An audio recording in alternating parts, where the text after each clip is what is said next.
kepolisian dan TNI. Saya perintahkan untuk mengambil tindakan yang setegak-tegaknya terhadap segala macam bentuk pengerusakan fasilitas umum, penjarahan terhadap rumah individu ataupun tempat-tempat umum atau sentra-sentra ekonomi sesuai dengan hukum yang berlaku.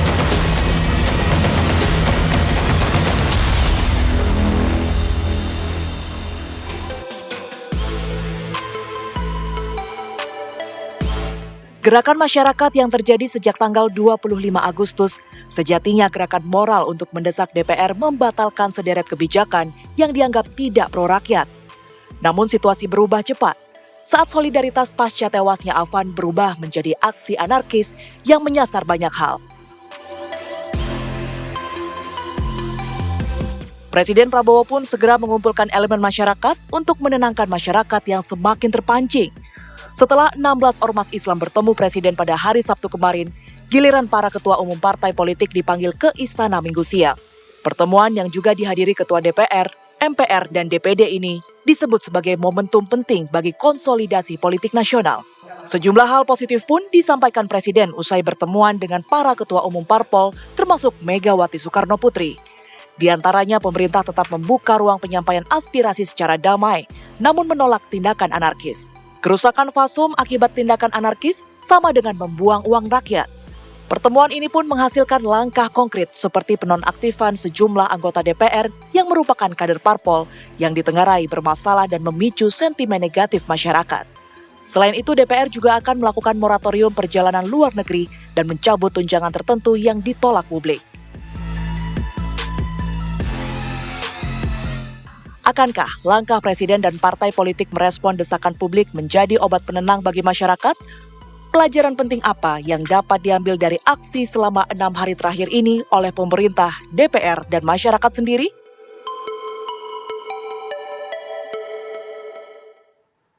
Yaitu yang menjadi pertanyaan, apakah pernyataan dari Presiden Republik Indonesia Prabowo Subianto ini bisa menjadi obat penenang bagi masyarakat? Kami akan hadirkan perbincangannya bersama sejumlah narasumber. Sudah terhubung bersama kami Sugiyat Santoso yang merupakan politisi dari Partai Gerindra. Assalamualaikum, selamat malam Pak Sugiyat. Waalaikumsalam, selamat malam para pemirsa TV One dimanapun berada. Ya, dan juga telah terhubung pula bersama kami Herman Hairon yang merupakan Sekjen dari Partai Demokrat. Selamat malam Mas Herman. Selamat malam Mbak Windy. Ya. Selamat malam pemirsa TV One. Ya, sehat selalu ya Mas Herman. Juga telah terhubung bersama kami Henry Satrio yang merupakan pengamat politik dari Universitas Paramadina. Assalamualaikum, selamat malam Bang Hensa, sehat selalu. Halo Win, sehat Alhamdulillah. Ya, ini menjadi suatu hal yang menyarik karena pernyataan dari Presiden Prabowo Subianto ini juga telah bertemu dengan sejumlah elemen masyarakat termasuk salah satunya adalah Ketua Umum dari partai politik. Ini menanggapi dan juga menelaah dari pernyataan Presiden ini seperti apa Pak Sugiyat?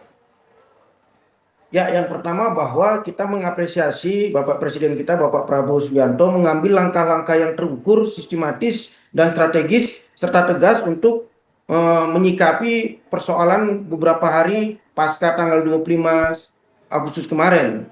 Bahwa pertama sekali Pak Prabowo memanggil Kapolri dan Panglima TNI untuk mendapatkan informasi yang holistik terkait dengan peristiwa yang ada.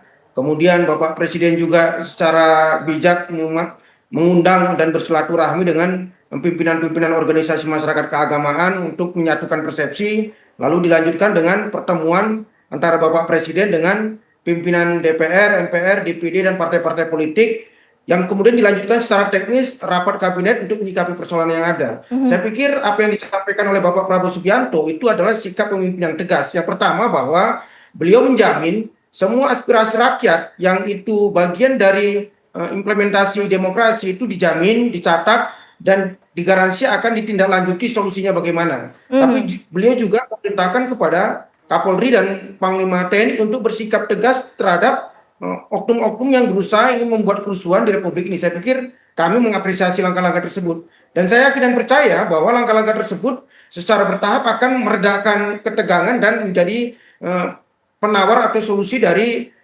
kekisruhan kemarin. Tentunya langkah yang konkret itu pula yang ditunggu oleh masyarakat. Lantas bagaimana Mas Herman dari partai politik sendiri ini langsung merespons pernyataan dari Presiden Republik Indonesia Prabowo Subianto, Mas Herman?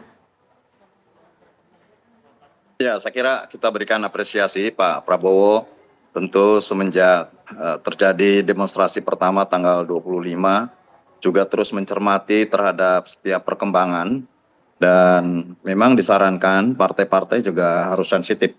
Ya termasuk kami di Demokrat juga terus merespon terhadap harapan, terhadap aspirasi masyarakat dan tentu apa yang menjadi tuntutan ya coba kita bicarakan, kami juga bicarakan. Dan pada dialog, pada pertemuan dengan Presiden, hadir seluruh partai-partai, seluruh partai yang ada di parlemen hadir dan saya kira memiliki kesepakatan karena bagaimanapun kita ada kepentingan negara, ada kepentingan bangsa, ada kepentingan rakyat yang harus kita lindungi segenap rakyat seluruh Indonesia. Kita memiliki tujuan berbangsa dan bernegara. Tentu ini yang harus dicapai sehingga ruang-ruang demokrasi, ruang-ruang aspirasi dan apa yang menjadi harapan keinginan masyarakat, ayo kita tampung bersama dan kemudian kita rumuskan apa sebaiknya ke depan kita lakukan supaya hal-hal yang kemarin terjadi tidak terjadi lagi ke depan. Bagaimanapun negara ini punya tujuan, kita ingin menuju kepada Indonesia Emas 2045, menjadi negara yang maju, menjadi negara yang sejahtera. Tentu tahapannya jangan terganggu oleh situasi-situasi yang pada akhirnya kita juga mundur gitu. Nah, oleh karena itu Pak Presiden merumuskan bersama dengan partai-partai lainnya supaya ayo kita saling dukung dan tentu dalam situasi ini kita harus memiliki kesamaan arah, langkah, dan strategi ke depan. Perumusan itu juga telah dilakukan dalam pertemuan yang dilakukan oleh Presiden bersama sejumlah ketum parpol. Bang Hensa, sebagai pengamat politik, Anda melihatnya sudah tepatkah langkah dari Presiden ini, Bang Hensa? Ya kalau kumpulin partai politik ya boleh-boleh aja, apalagi kan itu ada kepala-kepala atau ketua lembaga negara ya. Tapi inti permasalahannya bukan hanya tentang tidak adanya tunjangan DPR atau dihapusnya tunjangan para anggota dewan. Ini kan sebetulnya, Windy, ini akumulasi jeritan perut rakyat lah kalau saya sebutnya.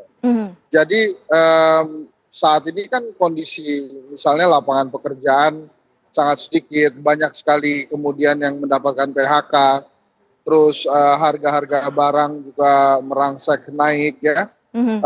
Belum lagi ada jeritan di daerah, banyak kepala daerah yang menaikkan pajak bumi dan bangunan berkali-kali lipat. Jadi ini sebetulnya akumulasi jeritan perut rakyat saja. Jadi jangan kemudian diartikan lebih sempit seputar tunjangan anggota DPR. Kemarahan rakyat kepada DPR itu pada saat ada kritisi tentang joget-jogetnya itu. Jadi kan begini, selama ini kan ada romantisme ya dari pemerintahan bahwa 10 tahun ini rakyat dimanjakan dengan BLT dan Bansos. Bahkan pada saat pemilu pun demikian, BLT dan Bansos itu merajalela di mana-mana. Nah saat ini, di saat rakyat ingin sekali mendapatkan kemudahan-kemudahan kerja, kemudian kemudahan-kemudahan dalam membeli bahan baku, sembako, makanan, dan lain-lain, ini didengar bahwa tunjangan pejabat dan wakil rakyat ini naik tinggi. Dan kemudian angkanya kan fantastis dibongkar tuh. Bahkan sebelumnya kan ada peniadaan tantiem yang fantastis. Peniadaan tantiem itu hal positif, tapi mungkin sebelumnya rakyat nggak paham bahwa Komisaris BUMN begitu besar fasilitasnya didapat dari tantiem-tantiem itu, miliaran. Nah, jadi pada saat rakyat berkeluh kesah, ingin menyampaikan keluh kesahnya, ngelihat para anggota Dewan joget, jadi terpantik gitu. Walaupun sebetulnya ya namanya joget boleh-boleh, tapi mereka mengharapkan empati dari wakil rakyatnya. Tolong dong, rakyat lagi sulit nih, Anda jangan berjoget-joget dulu. Kemudian tambah-tambah gitu karena ada video-video yang menurut saya lebih memprovokasi sehingga jeritan perut rakyat itu menjadi jeritan aksi. Belum lagi wording dari istana yang mengatakan ya kalau protes jangan pakai perasaan, pakai data. gimana caranya menjerit tapi mesti pakai data gitu. Mhm. Jadi apa yang dilakukan oleh Pak Prabowo ini sudah baik, tapi saya mengharapkan ada penjelasan part 2. Kalau kemarin kan part 1 tentang keamanan ya, menjaga ketertiban gitu ya. Bagaimana arahan presiden terhadap aparat keamanan terhadap tindakan-tindakan anarkis itu baik sekali. Hanya mari kita menantikan gitu yang part 2-nya tentang ekonomi, tentang harga-harga sembako, Baik. tentang lapangan pekerjaan. Memang Pak Prabowo punya program bagus, Iya. MBG, Sekolah Rakyat, Koperasi Merah Putih. Tapi lagi-lagi part 2 ini yang ditunggu ini. Baik. Apalagi yang akan dilakukan oleh pemerintah terkait dengan perut rakyat ini. Baik, Bang Hensa. Dan juga ini yang menjadi catatan dengan adanya jeritan rakyat yang sudah terakumulasi banyak sekali yang saat ini menjadi beban bagi masyarakat. Mengapa membutuhkan waktu yang lama dari DPR sendiri untuk menjawab aspirasi tersebut. Bang Hensa, terima kasih. Nanti kita akan lanjutkan perbincangannya. Mas Herman dan juga Mas Herman, kita tunggu jawabannya sesaat lagi. Selepas jeda, kami masih akan kembali. Pada pihak kepolisian dan TNI, saya perintahkan untuk mengambil tindakan yang setegak-tegaknya terhadap segala macam bentuk pengerusakan fasilitas umum, penjarahan terhadap rumah individu ataupun tempat-tempat umum atau sentra-sentra umum sesuai dengan hukum yang berlaku.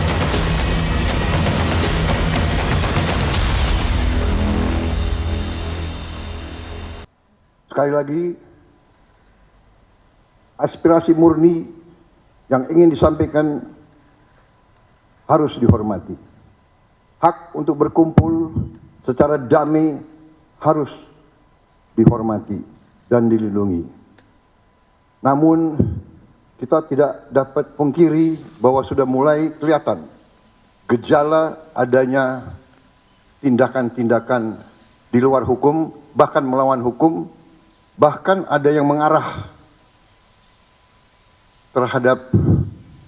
kepada makar dan terorisme. Kepada pihak kepolisian dan TNI, saya perintahkan untuk mengambil tindakan yang setegas-tegasnya terhadap segala macam bentuk pengerusakan fasilitas umum, penjarahan terhadap rumah individu ataupun tempat-tempat umum atau sentra-sentra ekonomi sesuai dengan hukum yang berlaku. Kepada seluruh masyarakat, silahkan sampaikan aspirasi yang murni dan tuntutan dengan baik dan dengan damai. Itu tadi pemirsa, kita sama-sama telah mendengarkan pernyataan dari Presiden Republik Indonesia Prabowo Subianto. Aspirasi murni dari masyarakat harus didengarkan. Pak Sugiat ini menanggapi bahwa ternyata rakyat ini telah ada beberapa masalah yang saat ini sampai terakumulasi dan dibutuhkan untuk didengarkan dan juga didapatkan solusinya, Pak Sugiat. Ya, kami mengakui bahwa di lapangan ada sama seperti yang dikatakan oleh Mas Hensa tadi, bahwa ada beberapa persoalan rakyat yang memang harus kita cari solusinya bersama. Tapi kalau kita mau fair, Mbak, bahwa Pak Prabowo itu kan dilantik di tanggal 20 Oktober 2024. Jadi postur anggaran 2025 itu sudah ditetapkan ketika beliau belum dilantik. Walaupun beliau terlibat dalam menyusun anggaran itu di APBNP 2025. Jadi memang sebagai presiden pada tahun pertama ini beliau belum bisa bergerak untuk mengorkestrasi bagaimana kebijakan ekonominya. Tapi di 2026 ini sedang dalam proses pembahasan di DPR. Kita sangat optimis bahwa akan terjadi perbaikan-perbaikan ekonomi yang akan dijalankan. Apalagi ada beberapa program Pak Prabowo yang itu sangat menyentuh hajat hidup rakyat. Misalnya terkait dengan program makan bergizi gratis, pembangunan dapur-dapur umum, itu pasti akan bisa menjadi salah satu solusi dari bagaimana rakyat bisa bekerja. Karena kalau bayangkan Mbak, satu dapur itu 47 orang yang akan bekerja. Pasti itu nanti rakyatlah yang akan mengisi posisi-posisi di dapur umum itu. Begitu juga misalnya dengan program Koperasi Desa Merah Putih yang akan tereksekusi di anggaran 2026. Itu pasti akan menggerakkan ekonomi rakyat, ekonomi desa di akar rumput. Yang secara otomatis bisa meningkatkan kesejahteraan rakyat. Dan banyak lagi program-program lain seperti sekolah rakyat dan hilirisasi yang itu bisa menjadi solusi dari apa yang disampaikan oleh Mas Hensa tadi.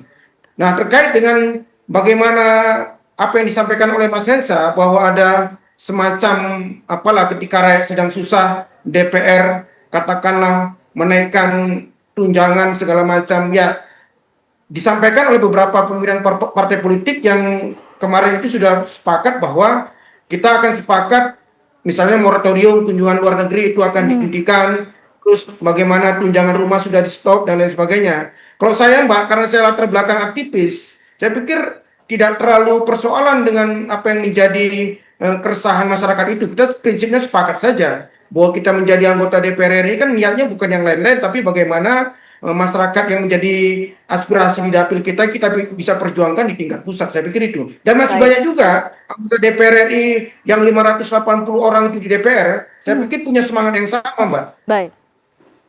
Yang juga menjadi perhatian dari pernyataan Presiden Republik Indonesia Prabowo Subianto adalah dengan adanya aksi teror dan juga aksi anarkistis yang saat ini juga sampai dengan saat ini menjadi perhatian tidak hanya dari Presiden tapi juga seluruh masyarakat dari Indonesia. Mas Herman, Anda menanggapinya seperti apa?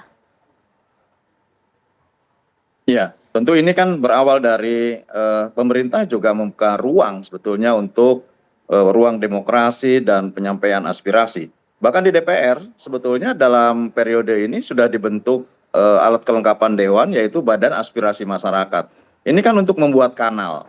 Dan tentu kanal aspirasi ini diharapkan ya sebetulnya untuk menampung berbagai harapan, berbagai kritisan masyarakat. Yang inilah yang kemudian direspon secara kolektif, kolegial di DPR. Mestinya kan tidak harus kemudian ada demonstrasi di jalan kalau kemudian kanal ini betul-betul dapat diefektifkan. Oleh karenanya tentu nanti ke depan kami juga akan usul kepada pimpinan agar Badan Aspirasi Masyarakat ini bisa menangkap lebih lebih terbuka dan tentu masyarakat bisa menyalurkan berbagai aspirasinya. Nah, terkait dengan indikasi apakah ada anarkisme dan kemudian terorisme, tentu ini ada indikasi ya. Namanya Pak Presiden tentu banyak informasi yang masuk kepada beliau dan melihat bagaimana suasana. Kan kalau normal-normal saja menyampaikan pendapat, pandangan masyarakat kan biasa. Di depan DPR juga sudah biasa. Bahkan kami ya hampir setiap minggu juga ada demonstrasi. Tetapi ini lain gitu ya. Ada hal lain yang tentu kemudian diiringi dengan adanya pembakaran, adanya perusakan gedung-gedung negara, fasilitas-fasilitas umum, yang sesungguhnya ini juga sebetulnya dibiayai oleh uang rakyat. Ini juga ada fasilitas negara yang tentu semestinya kita jaga bersama. Kantor-kantor kepolisian, kemudian kantor-kantor DPRD itu kan gedung-gedung milik negara, bukan milik anggota DPR. Nah, oleh karenanya melihat indikasi seperti ini tentu banyak informasi yang masuk yang kami tidak tahu karena ini sudah menjadi ranahnya eksekutif. Namun kami partai-partai tentu mendukung setiap langkah Presiden, langkah Bapak Prabowo Subianto untuk mengambil langkah-langkah yang strategis untuk menormalisasi dan tentu ke depannya bagaimana menjamin segenap rakyat Indonesia dari berbagai aspek, dari sisi keamanan, dari sisi sosial, dari sisi ekonomi yang tadi diharapkan oleh Mas Hensat. Tentu ini ke depannya bagaimana disentuh secara baik dan dapat dirasakan secara adil oleh masyarakat. Baik. Bang Hensa, silakan menanggapi. Sesungguhnya apa yang menjadi penyebab sehingga terjadinya eskalasi ataupun perubahan arah dari sebelumnya memberikan pernyataan ataupun aspirasi hingga terjadinya beberapa daerah yang terjadi aksi anarkistis ini, Bang Hensa? Ya, sebetulnya kan tuntutannya keadilan sosial bagi seluruh rakyat Indonesia itu ya, Windy. Tapi saya setuju dengan Pak Sugiat dan Mas Herman tadi bahwa sebuah aksi anarkis tidak seharusnya dibiarkan. Nah, ini kan pertanyaan besar kemarin.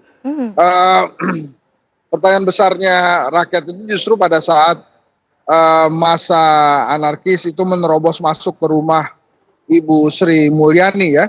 Itu kan menteri, kelasnya kelas pejabat negara, kelas wahid itu. Kalau ada RI-nya mungkin RI 3 lah itu, karena bendahara negara.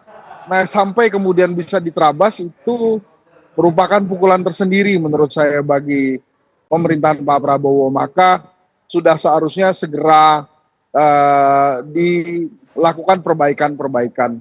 Kemudian yang kedua, saat ini menurut saya pemerintah perlu ada tokoh-tokoh yang menenangkan gitu ya. Maka saya menghimbau presiden juga bicara dengan para mantan presiden, para mantan wakil presiden yang memiliki masa besar untuk bisa menenangkan dan memberikan pengertian terhadap kondisi negara saat ini.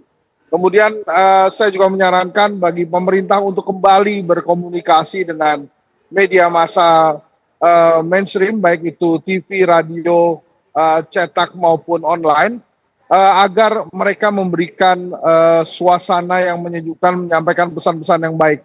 Karena dicitrakan selama ini pemerintah seperti meninggalkan media massa dan wartawan dan lebih konsentrasi pada influencer dengan subscriber besar.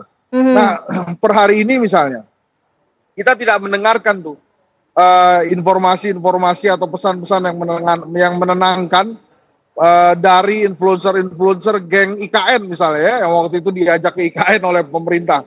Itu sama sekali per hari ini nggak ada itu himbauan-himbauan untuk tenang, lebih mengedepankan kesabaran, dan menyadarkan bahwa kita adalah satu saudara, satu negara, satu bangsa. Tapi yang banyak berperan hari ini adalah media-media massa mainstream yang selama ini seperti dilupakan oleh pemerintah.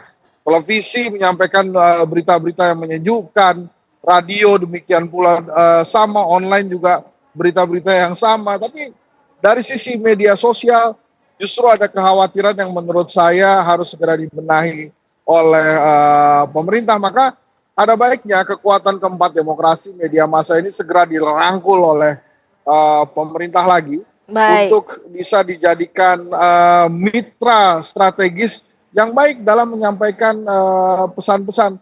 Nah, kali ini menurut saya ada hal yang sangat ditunggu oleh rakyat. Kalau kemarin didengungkan tentang undang-undang perampasan aset yang harus segera disahkan, ya silahkan teman-teman DPR yang sudah mendengarkan itu, dan pasti saya yakin sudah mendengarkan, itu segeralah memproses apa yang diinginkan oleh masyarakat. Karena kemarin teriakannya lagi-lagi hanya tentang, bukan hanya tentang ya, tapi besar sekali masalahnya bila sudah menyinggung perut rakyat. Maka lakukan hal-hal yang harusnya dilakukan, perbaikan-perbaikan ekonomi juga harus dilakukan. Baik. Efisiensi sangat baik, tapi mungkin di beberapa hal perlu ada evaluasi-evaluasi yang jelas. Menurut hasil survei Kedai Kopi waktu itu, optimisme terhadap pemerintahan Prabowo dari rakyat ini tinggi sekali. Maka yang kemarin dijadikan pelajaran pahit tapi berharga gitu ini. Baik, pertanyaannya kemudian apakah media sosial memiliki peranan dalam beberapa hal termasuk dalam pendapat dari masyarakat. Sebelumnya pemirsa, kami juga akan menghadirkan berita tentang Polda Metro Jaya menggelar patroli skala besar di Jakarta hingga Depok. Kapolda Metro Jaya Irjen Pol Asep Edi Suheri menegaskan jajarannya akan terus memberikan perlindungan dan rasa aman kepada masyarakat. Patroli skala besar ini dipimpin langsung Karo Ops Polda Metro Jaya yang melibatkan 324 personil gabungan yang terbagi di wilayah Jakarta hingga Depok. Kapolda pun mengingatkan masyarakat untuk tidak bertindak anarkistis yang akan mengganggu ketertiban. Kapolda menegaskan akan menindak tegas namun tetap terukur sesuai dengan prosedur yang berlaku.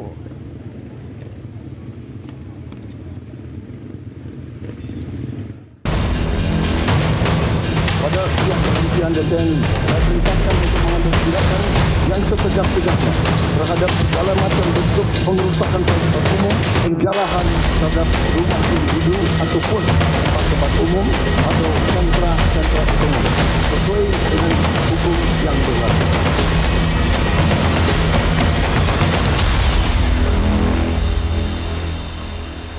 Menyikapi apa yang menjadi aspirasi murni dari masyarakat, saya menerima laporan dari para ketua umum partai politik bahwa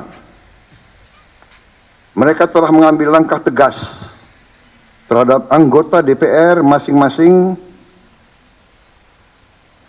terhitung sejak hari Senin 1 September 2025, yaitu terhadap anggota DPR masing-masing yang telah mungkin menyampaikan pernyataan-pernyataan yang keliru. Kemudian para pimpinan DPR menyampaikan akan dilakukan pencabutan beberapa kebijakan DPR RI, termasuk besaran tunjangan anggota DPR dan juga moratorium kunjungan kerja ke luar negeri.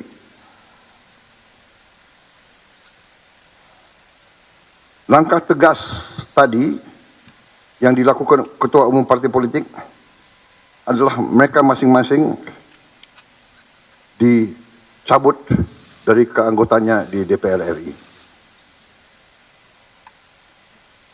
Dan juga para pimpinan DPR telah berbicara dan para ketua umum partai juga sudah menyampaikan melalui ketua fraksi masing-masing bahwa para anggota DPR harus selalu peka dan selalu berpihak kepada kepentingan rakyat. Itu tadi adalah pernyataan dari Presiden Republik Indonesia Prabowo Subianto bahwa ada langkah tegas yang telah diambil oleh partai politik termasuk pencabutan keanggotaan dari DPR yang telah memberikan pernyataan yang keliru. Kita langsung saja tanyakan kepada Mas Herman, ini apakah penonaktifan dan juga pencabutan keanggotaan ini sesuai dengan MD3? Padahal kita ketahui ini tidak ada adanya pergantian antar waktu, Mas Herman.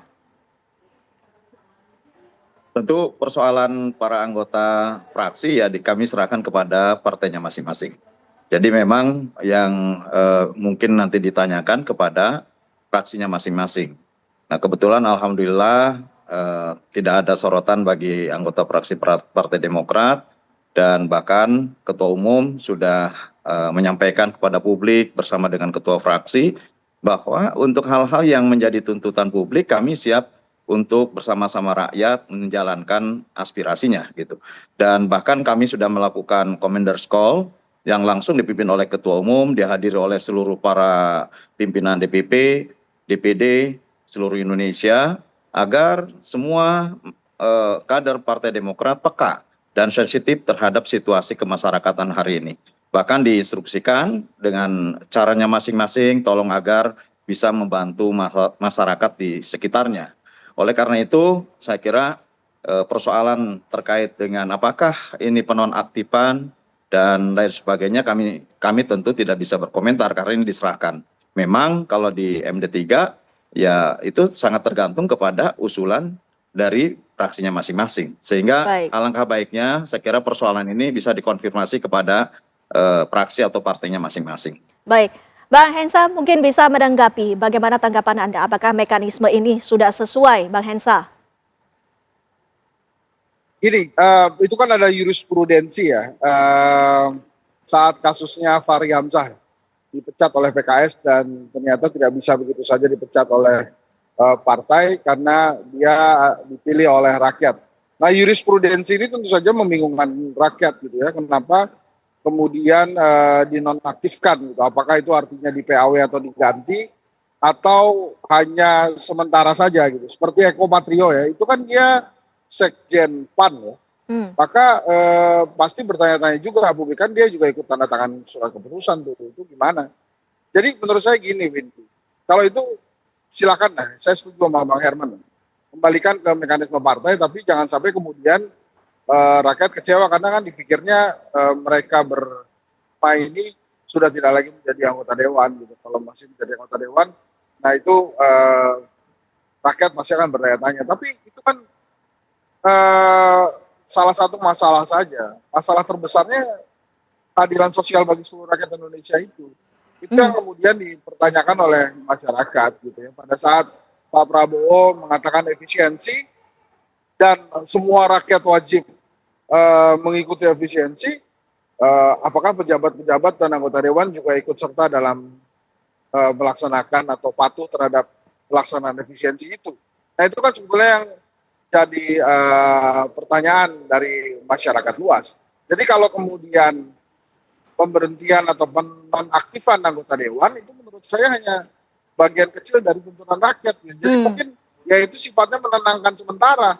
Tapi apakah kemudian para pejabat, para Dewan Perwakilan Rakyat ini mengikuti efisiensi seperti ya bagaimana rakyat mengetatkan ikat pinggang itu kan menjadi pertanyaan gitu ya. Mhm. Tapi memang kalau buat pemirsa TV One hari ini eh, tidak terdengar plup-plup tetot-tetot memang di jalan tuh, sehingga kelihatan ada pengaruh dari efisiensi yang diminta oleh rakyat itu di jalan namanya tidak lagi ada pengamalan bagi para pejabat. Tapi kemudian bagaimana nantinya kan saya tadi di awal sudah katakan bahwa asal muasalnya ini adalah bagaimana jeritan perut rakyat gitu ya. Memang kejadian aksi ini kalau kita runut-runut itu pasti ada pengaruhnya dari Pati. Pada saat rakyat Pati berani bersuara keras kepada pada Bupati Sudewo tentang kebijakan yang menaikkan pajak hingga 240%, kemudian menjadi isu nasional, mungkin ini menjadi trigger juga bahwa oh ternyata masih bisa nih ruang-ruang demokrasi menyampaikan pendapat langsung pada anggota dewan maupun pada eksekutif tentang bagaimana harus beradaptasi dengan kondisi ekonomi saat ini. Yang lagi-lagi saya ulang, ini sumbernya nih masalah perut, Pak. Jadi harus ada sebuah kebijakan dari pemerintah untuk bisa menenangkan perut rakyat ini. Dan satu lagi yang tadi saya katakan, pemerintah saat ini butuh bicara dengan para tokoh-tokoh yang bisa menenangkan publik. Dengan segala hormat tanpa mengecilkan para petinggi partai politik yang kemarin hadir mendampingi Pak Prabowo, mungkin kalau dijejerkan hanya Ibu Mega itu yang punya kemampuan untuk menenangkan masyarakat. Tapi yang lain mohon maaf mungkin tidak punya kemampuan seperti Ibu Mega, maka menurut saya Pak Prabowo dan Bu Mega ya yang mampu menenangkan masyarakat. Pak Prabowo perlu tuh bicara lagi dengan tokoh-tokoh masyarakat yang lain, misalnya mantan-mantan wakil presiden ya, atau mantan presiden ada Pak SBY, mungkin juga Pak Jokowi atau tokoh-tokoh masyarakat lainnya gitu. Nah, ini kan udah ketemu ormas-ormas Islam. Nah, apakah ormas Islam ini dianggap bagian dari masyarakat atau pemerintah? Itu kan pertanyaan lagi. Karena kan ormas Islam ini sudah dapat konsesi tambang kan. Bisa jadi, wah ini Anda ini kan sudah dapat konsesi tambang, Anda adalah bagian dari pemerintah, pasti sulit mendengarkan kami. Bisa jadi begitu tuh. Nah. Maka menurut saya harus segera bicara dengan tokoh-tokoh yang bisa menenangkan, termasuk lagi-lagi media massa, para wartawan yang memang kekuatan keempat demokrasi.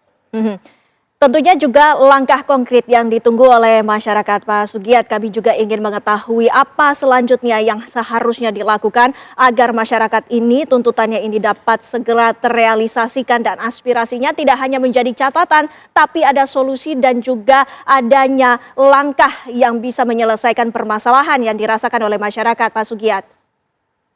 Ya, sebelum saya menjawab pertanyaan itu, saya ingin menambahi bahwa apa yang terjadi beberapa hari belakangan ini bisa menjadi evaluasi bagi kami sebagai anggota DPR, baik DPR RI, DPR di provinsi maupun DPR di kabupaten kota, bahwa seorang anggota DPR itu tidak hanya bisa mewakili dirinya sendiri, bahwa apa yang dia lakukan, percakapannya, tingkah lakunya itu merepresentasikan institusi, itu anggapan rakyat. Tidak bisa misalnya seorang Sugiat Santoso melakukan kesalahan itu hanya ditimpakan hanya kesalahan Sugiat Santoso.